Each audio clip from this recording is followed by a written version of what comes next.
आज तुझा सगळा संभ्रम दूर करतो बघ. फक्त प्रामाणिकपणे लक्ष देऊ नये.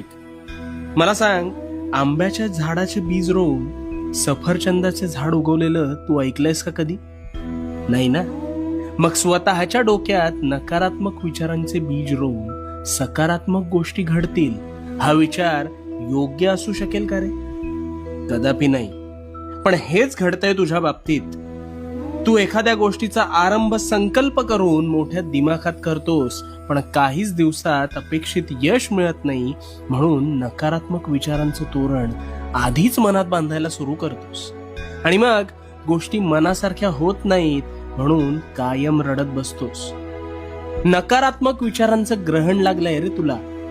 तुझ्या विचारांच्या संभ्रमात तुझ्यावर नकारात्मक विचार हळूहळू तुझ्या नकळत आरूढ